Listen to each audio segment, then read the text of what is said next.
like you said before about the different expressions in terms of the wider body. Yeah. And you can look at the different expressions and be critical and say, you're not like us. Or you can value all of the different expressions and say, look how awesome the wider body of Christ is. There's no denominations in heaven. And I think that's the heart of unity.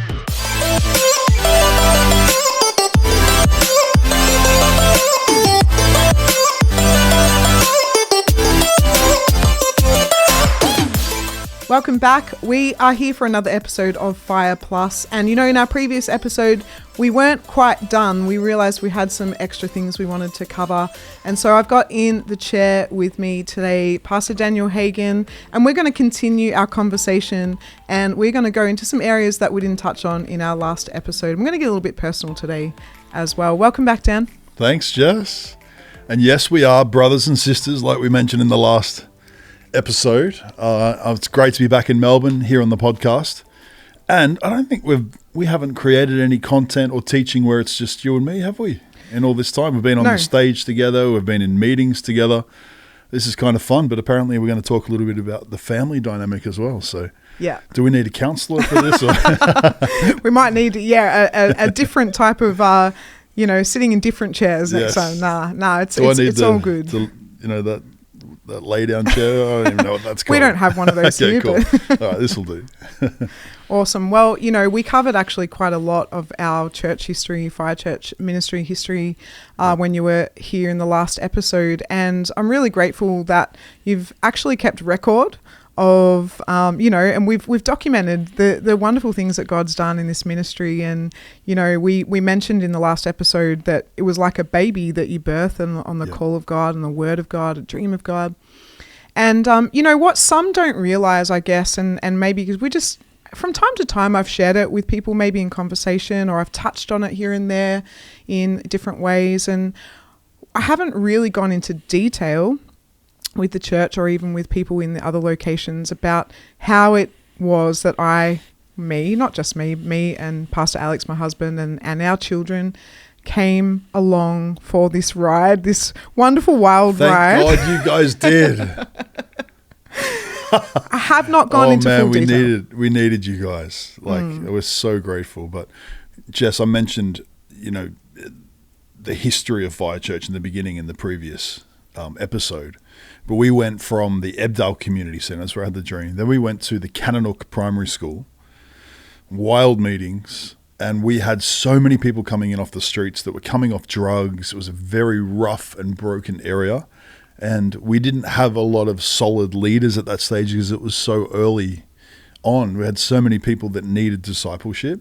So we were crying out in prayer, God, not only send us the lost, but we recognize the need for strong leaders and for people that really had skill sets that we didn't have. And then we moved from the Kananook Primary School into the Pines or the Frankston North Community Centre. Man, they've got some funny stories because that area is so broken and needs Jesus so much. But we had some wonderful meetings in there. And then when we moved into, it was a huge step of faith to lease a full-time lease for a warehouse in Seaford. It wasn't long after that step that you guys come along, and I'm actually interested to know a little bit more of the details. What was that like for you and Alex as the family in terms of hearing from God? You're already doing amazing things in your previous church in leadership. You've been through Bible college together. Ministry was obviously clearly on your life, young family. But what was that dynamic like? Firstly, hearing from God, and then working together as family as well. Yeah. So of course, 7 years on now, we actually have been here at Fire 7 years.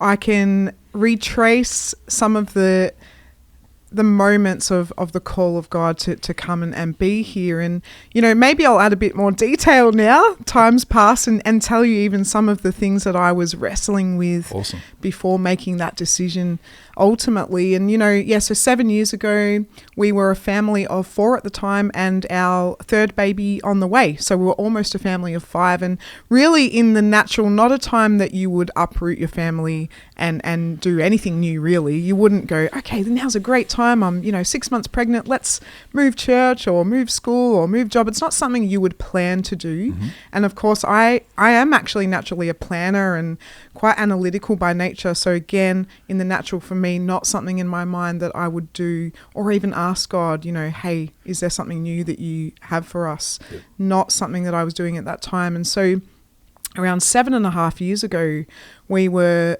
firmly planted in a wonderful church in the area. We were volunteering in several areas. We were leading different departments, and our children were at kids' church there, and we had friends there. We had wonderful pastors, and so we were very settled, very content, and very happy to continue on that path at that church. And I had not a dream at night, but what I would say an open vision. I was awake. I was actually just getting ready one morning, and in our bathroom, and again, not something we'd even talked about like as a conversation, and I'm just on my own. I had this open vision, which I would describe as I was, my eyes were open, my physical eyes were open, but what was in front of me was like it was a different scene. And I've only had that happen 3 times in my whole life. Wow. And each of those times I've known very, very confidently that God is saying something to me that I need to know right then, that like he has to interrupt what's happening. That's the best way to describe it. And so this open vision was quite short, and the only way I can explain it is it was myself and Alex and our children in Fire Church. And the venue wasn't actually a picture of the venue that you guys were meeting in at the time. And we, weren't on the platform or anything like that. But it was just a picture of my family, myself and my family in Fire Church and planted in Fire Church. And honestly, that was it.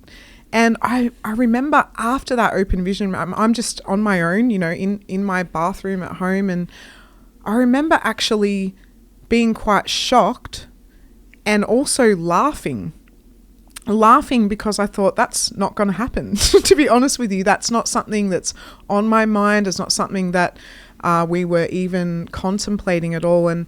But at the same time in my spirit, I knew I needed to take it seriously. And so shortly after I spoke to Alex, my husband, and I said, you'll never guess what just happened. It was so weird. I've got to describe it to you. And so I did, and he pretty much had a similar reaction to me, and like, okay, that's weird, all right, we'll just sort of file that away. I don't know if you've ever had that, where God speaks to you and you know it's him, but you sort of just file it away, put it and on the shelf and wait for confirmation. wait for a confirmation. Maybe that's for down the track.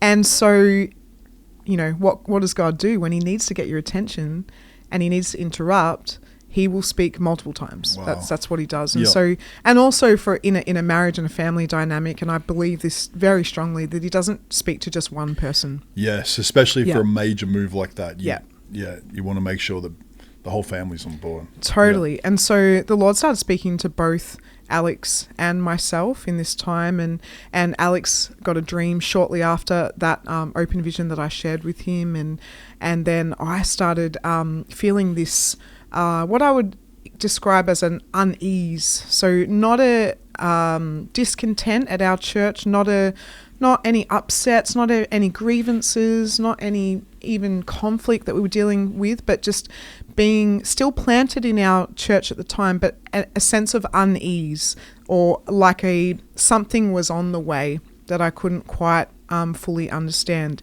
And this might sound really obvious. Like I've just said, I've had this open vision about Fire Church. Alex has had a dream about us being at Fire Church. And then I say I've got this unease. And, the listeners and watchers might be like, oh, duh, God's telling you to move church. But honestly, it wasn't something we were ready to just go, okay, let's go. Yeah, you've got years, you've got a history, you've got ministry, and everything's going great. Yeah. Sometimes people move on because things aren't going great, but you're in a wonderful position. God's blessed you, and all of a sudden God comes crashing in with this unexpected vision. Yeah. And then from there, there's this stirring. Yeah, exactly. A stirring. And I've got to be really honest with you. It was a stirring that I was probably resisting a little bit too. And again, and I can tell you this really openly and honestly, it wasn't a resistance because I thought, I can't go to that church. We were actually, what we would describe at the time, we knew, obviously, you're my brother and Chelsea's my sister-in-law, and we knew what you guys were doing. We'd hear the stories of the ministry. We'd hear, the wild stories. We'd hear about you growing out of your venues and you going to new venues. And, we'd even been visitors for different special events. And I would describe it as we were cheering you on from the side. We were on the same team, but from the sidelines, we were cheering you on while we were very involved in our church at the time. And so it wasn't a resistance because I thought it was going to be a bad thing. It was just more of a, I don't know, I need to process this. I'm going to need multiple confirmations. I'm going to need to talk to people that have wisdom that can speak into this. And I'm going to need to know that I know that God is essentially uprooting my family and placing us in a new place to plant again. And so, I guess that's just me. I don't know if the Lord was frustrated with me at the time that I took my time, but I think it's important because to step out, you have to be clear. And I would say to the viewers, you don't just make major life decisions based on a dream or a vision. That's a great start. The Lord does speak that way, but you've got to process that with the Lord, particularly for major things.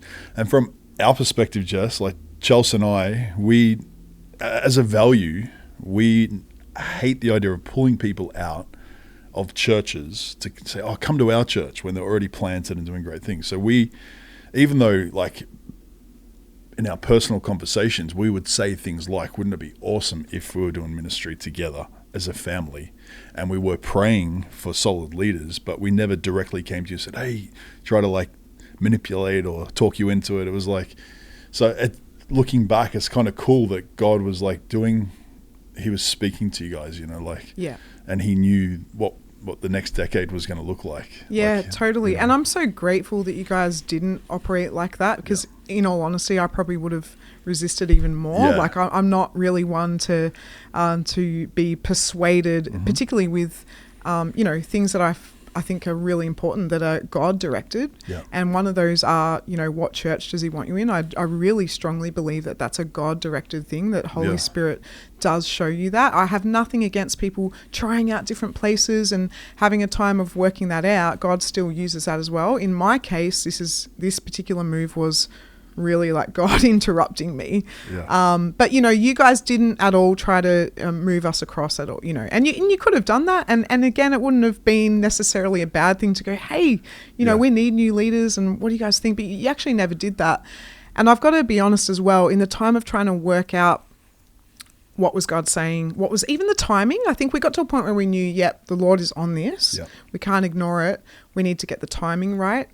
We spoke to, again, different people that we trusted. So it's not something that we were just going around telling, everyone at our church we were at, or, certainly not putting it out on Facebook. Hey, what does the Facebook world think? That's not what, it was something that was in the hidden place of our heart and our spirit. But with time, we started speaking to people that we trust. And I've got to be really honest. You and Chelsea were actually the last people that I chose to speak to. Yep. And the reason for that, I don't know if this is right or wrong, but the reason for that is I'd wrestled with the Lord. I said, if this is you, God, I've got to know that I know, and this is not going to be us moving for a bit, trying it out, and then see what happens. I knew that it was, for an indefinite period of time. And I guess the reason why I decided to tell you and Chelsea sort of in the end of the line, so to speak, was because I didn't actually want it to affect our family relationship or, set up for an expectation that couldn't be met maybe, or I don't know. There was certain things I was concerned about because in a way of trying to protect this, ultimately what was more important to me was our brother-sister relationship, our children being cousins, and my wonderful sister-in-law, Chelsea, your wife, protecting that and not allowing anything to come against that. And so at that time, that was the reasoning. And for Alex and I to be so certain that it was hey, guess what God's been saying, and then hearing your thoughts on that. That I don't think people realize as well is that when God spoke to us about moving to Fire, there was nothing, and I can say this honestly, no inkling or invitation from you guys for a position or a paid or unpaid role, anything like that. Again, I'm not against when those things happen. Hear me out. Not against it at all. But in this situation, there was nothing like so that. So pure and organic. Yeah. Yeah, I mean, there's a school of thought out there, that families shouldn't get into business together because it can cause rifts within the family. And I would assume that's a similar principle for church if you want to take that school of thought. And maybe even more for church because everyone's so passionate about their faith and what they're doing, particularly in the leadership level. And we all know what happens, how easy people can get offended and then upset with one another. And so for that to happen within a family dynamic, I can imagine that that would have been a part of your process. Can I ask, Jess, I know we're going to get a little bit more personal, but in terms of like the brother-sister dynamic, how did you feel? Was that a part of your process as well? Like how would we, because we've never really worked, like, we've had a great family upbringing together, but we've never really worked together at that level. So was that a part of your process as well? Yeah, definitely. And it's not like we were moving to a church where, and my brother and sister happened to be there. Yeah. It was, my brother and sister happened to run the place. Like you won't just be my brother, you'll be my pastor. Yeah. And again, at that time, it wasn't like we were going to be, I didn't know I'd end up working for Fire. That's a whole other journey. But I thought, what is that multi-dimensional relationship look like, and are we going to be able to do that with minimal conflict? Not avoiding conflict or disagreement, but actually allowing that relationship to continue to flourish, to be a blessing to both of our families, and to not be like, I can't talk about that, I can't talk about that. That was probably my concern, is that are we going to not be able to talk about things because that's in church world, that's in family world, and you do. It just overlaps. Like we talk about church being family and we are blood family. Like, of course, there's going to be an overlap, but getting that balance right. I think it's natural too. Like, I'm sure every family, if you're honest, like you wear your heart on your sleeve a bit more too. You grow up together. You see the good, the bad, and the ugly of one another. So you're more likely sometimes to lash out even or even respond not as well as what you perhaps would in a more professional environment because you're so used to being able to kind of just be a little bit more open and flow with your emotions because okay, well, we're brother and sister or we're, father and daughter, we'll get over it type thing. Like family work through those things a little bit differently in most cases, I would say, than in a work or church dynamic. So yeah, I think that's something that you need to be aware of, don't you? Because we had some very serious things that we had to work through. I mean, we had some extremely challenging board meetings that you were involved with, I was involved with, different nuances and dynamics about, particularly like through the lockdowns and all the legal stuff that we're having to deal with and how we had differences of opinions, maybe not so much you and I, but like within the board.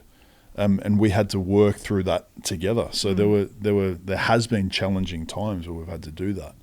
But the cool thing is, I think it's actually been quite awesome. I don't know about what your thoughts are on that. Definitely. And I think again in hindsight, I go, what was I worried about? Like, why did I take that long? Like, I actually took 6 months on the decision. And again, I don't prescribe that. I don't say, hey, when you hear from God, wait 6 months and wait for, I'm not saying my way is the way that God speaks, but just in that circumstance, I hesitated. I waited and I wanted to be super confident because of that, the nuances of wondering what could be and also making sure it wasn't going to be something that I regretted, I don't believe that the call of God, that when he speaks and gives you direction, it is something you regret. But I was just thinking, I guess, in the emotional side of it as well. And we are beings that we hear from the Lord. When you have a relationship with God, you hear from him. Yeah. But you also have a myriad of emotions that come with that. Yep. And then you're trying to look after, physically, I had a routine I had to keep up. I was pregnant at the time. And so I sat on it for quite a while. We eventually did make the move, and of course we spoke to our pastors at the time and asked them what was a good time frame for them. And we just I guess, you without guys going did into it so well too. We wanted to, yeah. just leave where you were. Like, you did it so well. Our heart was we wanted to do it right. Yeah. Do I think we did it 100% right? I actually don't know, but our heart posture was we want to do this right, and we know that we're going to continue some friendships from that church, and we want to be able to do that. Yep. We know that we do have to in some ways start again at a new church in terms of getting to know people. Yep. The reality is you and Chelsea and the kids were really the only people we actually knew at Fire. Yeah. And so it was like going to a brand new place, different area. We lived close enough, we didn't have to move house as well, but different area, different demographic. Our kids had to kind of get to know people in kids' church, all of that. And then I had another baby on the way. So there was a lot going on. But our heart was to do it right and to not burn any bridges or anything like that. We wanted to continue to honour our wonderful pastors who also blessed us as we went. They shared with us the reality of them, missing us, but also going, when God speaks, you've got to go. That's awesome. You've got to go. And they were wonderful. And we do still run into them at different things. And so, that's you've the got way it should be, isn't it? It is, yeah. And can I say, from my perspective in Chelsea, maybe a lot of people don't realize this, but you and Alex now are helping lead the national movement, but it didn't start like that. Yeah. And in fact, you were both employed in different jobs, not in ministry. You'd gone through Bible college, so obviously, there's a desire there for ministry. You were in leadership in your previous church. Alex, successful in the corporate scene. That's where a lot of his business skills comes from in terms of what he does now. What I really loved about you guys was the way that you came in. So after you did hear from God, you didn't come in, sometimes in perhaps our humanity, we're like, okay, I'll come, but what does it look like over there? What's my position? And as you said, it's not necessarily wrong to think those things, but for you guys, you came so low. And for me, when I saw that, and for those watching, when I say came so low, I would say, expressing humility, where it's like you came in saying, hey, we've got all these skills and abilities, we've done Bible college, we've been in leadership, where are we going to lead? You came in just saying, how can we serve? And for me, I was blown away by that. And I'm like, that's the sort of people that God will raise up to be like the leaders, because God gives grace to the humble. And it's probably a really good reference point and model for people wanting to, they think, how did Jess and Alex become leaders and do what they're doing now? You guys went low. And, you said, I could easily cry right now. I'm going to try not to, because I just think about like how beautiful it was and how pure it was. You're like, where is there a need? And we said to Alex, like, we actually need people to help with the hospitality with the coffee machine, because we had this great coffee machine, but we didn't really have no one knew how to use it. And coffee's a core value for Fire Church now too. So Alex came in, and not only was he good at making coffee, but we recognized his ability to be able to raise up a team. All of a sudden, there's this enthusiasm around building a team around the coffee, and people wanted to be there because of what was on Alex's life. And then the same with yourself, Jess. It's like you came in and said, where can we help? You're busy, you've got a young family. You stepped up and raised up this phenomenal children's ministry in such a short time. And again, we could recognize what was on your life and the leadership on your life because of the way people responded to you. People wanted to be there, and all of a sudden the team was growing, and children's ministry still to this day is just so phenomenal. So for me as a leader, as an apostolic leader, I'm like, yes, my family's here, but it was more than that. Like, God was helping me see it, not from a natural brother-sister point of view, but from his view. Is like, my hand is upon Alex and Jess. And he said, I really felt the Lord say, let it happen. Don't just bring him in too quickly. Let him catch the DNA.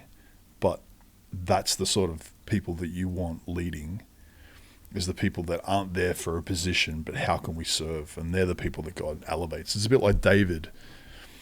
He had David had a whole bunch of brothers, but God chose David, not necessarily because, he was more gifted than the others, but because of his heart to serve, he was found faithful as a shepherd boy. And then God promoted him as a result. And I see that heart of David on you and Alex and on your family. And I think that's why God sort of just continued to grow you guys into the position that you are now. So, and we're so blown away by all of the, the starting point to then where God was leading it. And again, hindsight's such a helpful thing, because you go, of course, all of those things were your training, Lord, were your, it was always part of his plan, but we didn't come in knowing like, oh, it's just A, B, C, D all the way to Z. Like we really didn't. And it's tempting to want that though, isn't it? It's like, what's it going to look like? What's the process? What's absolutely. that? and I think about my husband, or the things that you described about him. It's why I love him. It's why many people love him, is he jumps in but he doesn't jump in with an expectation. Yeah. It's who he is. He just jumps in.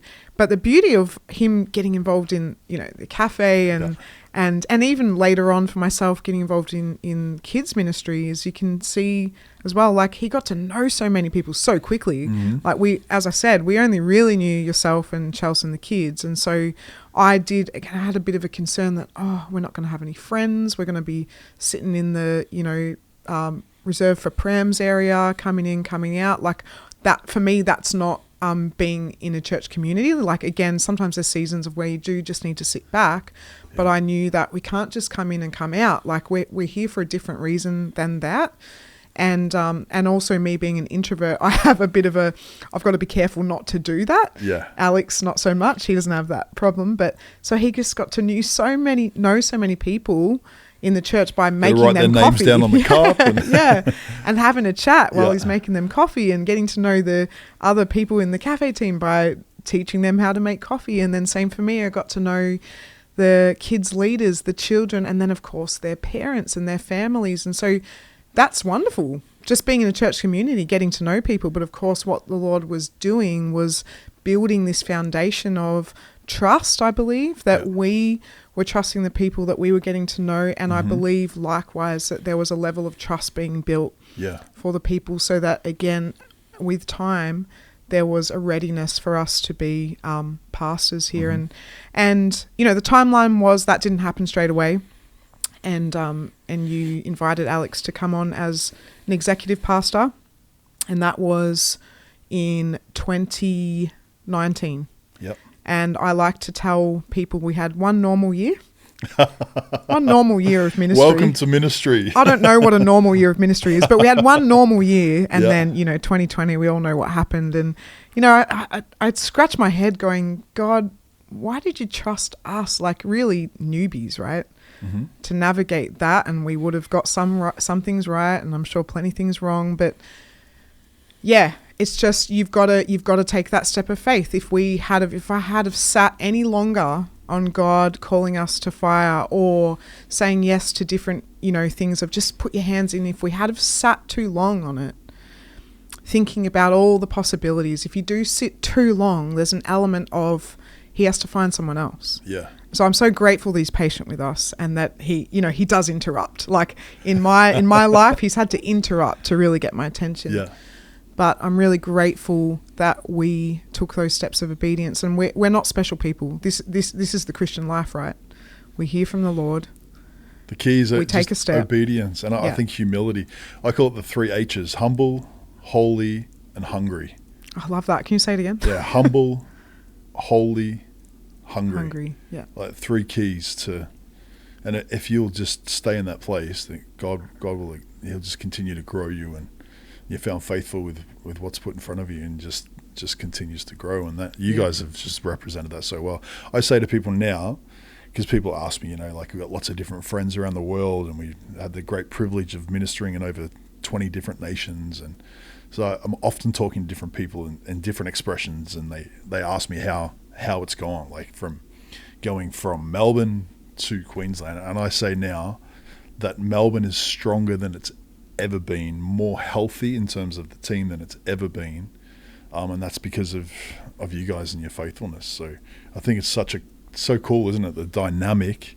Like I'm more like Chelsea and I, we love pioneering and breaking things open, but we need the body working together to make sure that it's strong community, it's healthy, it's the fivefold ministry working together. So, man, you look back and like we process it all, don't we? And it's like, how's this going to work? I'm worried about the brother-sister dynamic, but then you look back and 7 years in now and it's like, oh, that was a good idea, God.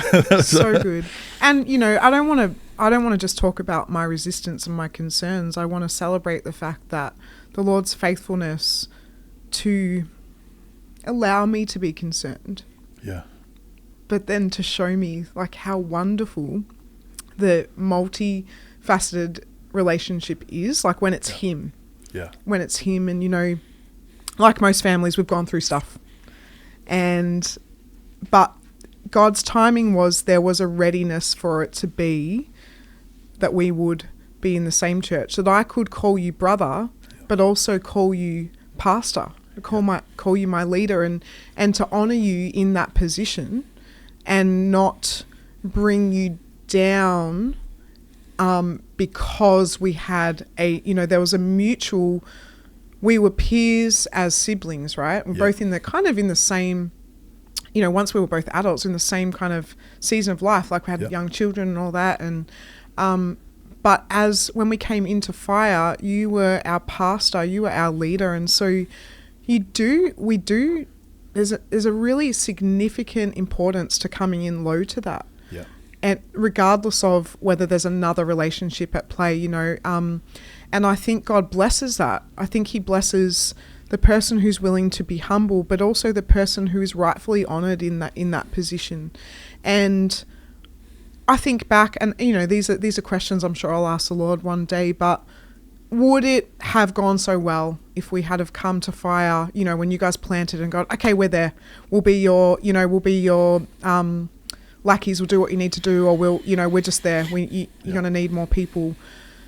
Would things be different? Would we not be in ministry if we had have not come? I don't know the answers to any of that, but I'm just really grateful that I've seen so much fruit, honestly, not just in the ministry and the outworking of what we're doing in church, but in our relationship. I feel like there's a level of trust between you and I and our families because of this dynamic. And you know, but you wouldn't do it, you don't do it just because, like, you don't do that, but on the call of God, on the voice of God.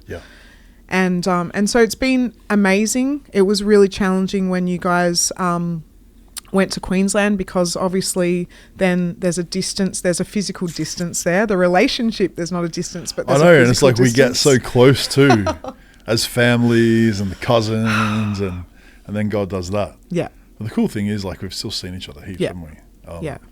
But you make a really good point. I mean, people becoming familiar with one another. That word familiar comes from family. And being familiar with one another is not wrong, but in the church setting and that dynamic, it can be dangerous. I mean, you look at what happened with Jesus in his hometown. They said that he couldn't only do a few miracles, and he was limited in what he could do because of the hometown being familiar with, you know, Jesus as a carpenter and growing up as a young boy and familiar with his humanity and not recognizing the call in his life. So I think everyone, whether you're family members or not, needs to be careful of that. But as a family, even more so, we can become familiar with one another and see each other in the flesh as opposed to seeing each other in the spirit. And I think that, if it works, it's amazing when family works together like that. It can be challenging if it doesn't. But I think it's just been awesome. And now, you know, 7 years in, we're kind of more like colleagues in the ministry now too. So it's like, in the early days, it was more my direct leadership with you guys, but now it's like we're more like a board, or like an eldership together, making decisions together. So it's different again now, and it's awesome. And as we grow, that's just the way it is. So I have this bit of a kind of joke with some of our team, but you know, like, you and I are really different, right? And Alex and I are really different. And the reality is, anyone working on a team or in a family, or if you're just dealing with people, you know that differences can be awesome and also like challenging sometimes. Like, and I have this kind of joke to myself, and sometimes I share it. It's like, if everyone thought like you, the church would be like, it'd be a lot of vision, and then scrambling to try and make that happen. And then if everyone thought like me, or some of the more, analytical type people on our team, we'd just be sorting out things all the time and not thinking into the future. That's why God brings it together. We could butt heads on stuff. Like, let's be honest. And I'm sure from time to time, there's been the opportunity for that. And there needs to be that tension. There needs to be the butting of heads, because that's how you come to the balance. Yeah. If it's one way or the other way, and there's no honest communication, then people get hurt, or you don't move on, or you don't grow the way that you should be. You just stay stagnant. So if it's all vision and all go, it's like people like get left behind, and it's like, hey, where do they go? Like, but if you've got both, it's like vision, and then you've got that pragmatic thought and wisdom, and making sure that we're not leaving people broken and hurt in the wake of what God's doing. Man, it's awesome seeing it work, and it's important for each person to understand the value of the fivefold, or of the different gift settings, and say, okay, cool, we've got to work together. Like, we've got to work together if we're gonna see, not only great move of God's Spirit, but we need to be able to steward it, build, so that it lasts into the next generation. We can hand it on to. It's not I'm going to tolerate the way you operate. It's actually I need the way you're thinking and the way God's speaking to you, and it's that mutual, like, it's a real, you must have that fullness, I believe, to really see the potential of what God's doing in a movement, but even just in your own character growth. Like, it's we're not all there, right? Like, God's still completing the good work in each of us. And I just thought, as we wrap up, maybe I was thinking about, before we came under your leadership, and you had some years under your belt of doing this thing, of being a pastor, being an apostle, being a leader in this region, and there's an obvious call of God on your life, but that started some time ago. You've been in ministry vocationally for a long time now. What would your advice be to someone who's just getting started, or even hasn't started yet, but is just, like I described, is just hearing from the Lord and knowing there's something on the move? What would your advice be? So my advice would be this. Firstly, like, every single person watching this, you can be guaranteed that you are called to ministry. Okay? But not everyone's necessarily called to be a leader in a church full time. Yeah. I think that's really important. So everyone's called to the ministry. The Bible describes the ministry of reconciliation. So in other words, Christ is in all of us. There's a whole world out there that needs the gospel, that needs to experience and taste and see that the Lord is good, and God wants to shine his goodness through each and every one of us. So that's what I would say firstly, that we're definitely all called to ministry, but where you're positioned, like, you might be called to business and ministry, or you might be called to be a doctor and ministry. You need to impact every sphere of society. So I would say that's first, because not everyone's called to the fivefold office. Sometimes we can be excited about God, and because we're excited about God and we want to see people come to Christ, we think that must mean I'm called to a fivefold office, but that's not necessarily true. In Ephesians 4:11, it says some are called to be apostles, prophets, pastors, teachers, evangelists. So I think it's important to work out, okay, is this passion that I've got, because that's just a natural passion that I should have as a believer to see people saved, but my actual call is within business and to bring kingdom impact through business. But if you really do believe that you're called to the fivefold ministry and you're an emerging leader in that sense, I would say first of all, get planted in a local church. So I know there's people watching this and might not be a part of Fire Church somewhere else, but get planted in a local church.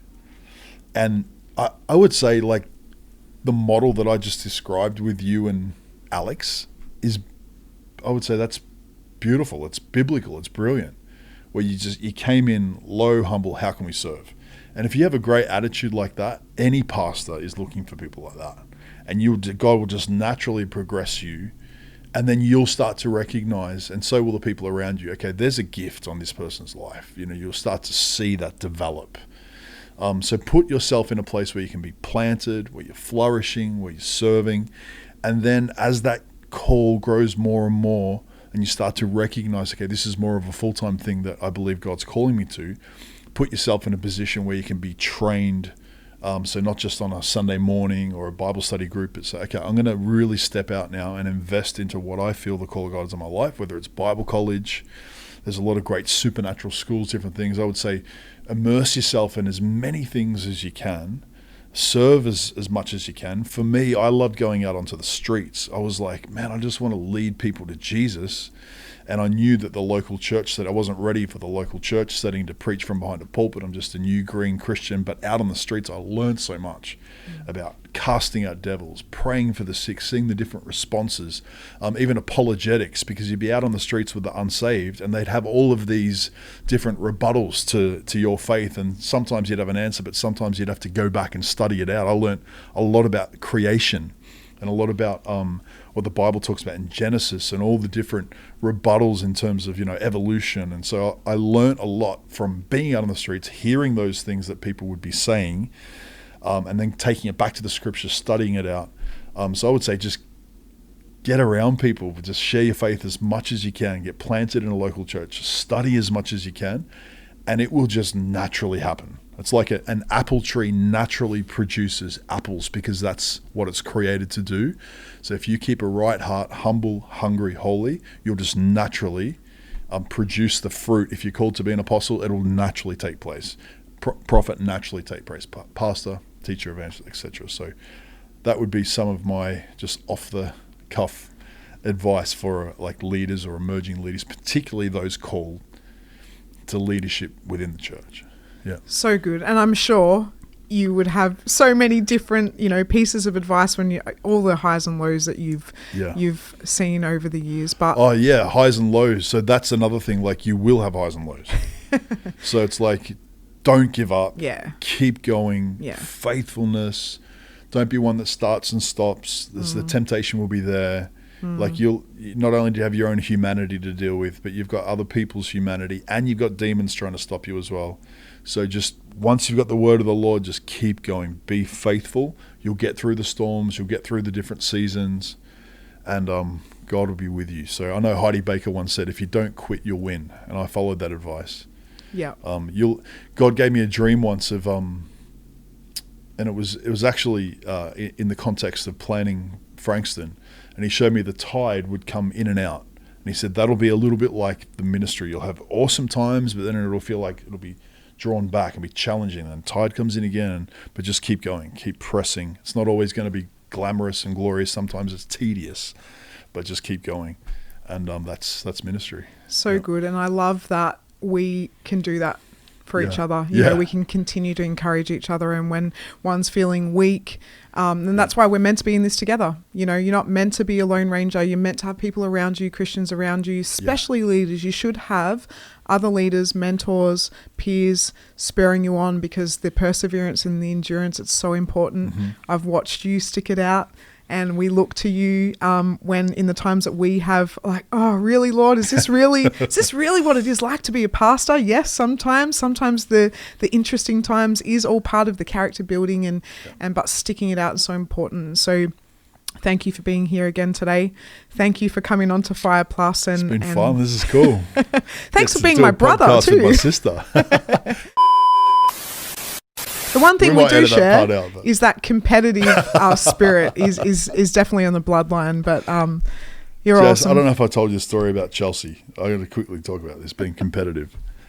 But we went to just a few days away. I think it was like the Grampians or something like that. And there was a little cafe with Connect 4.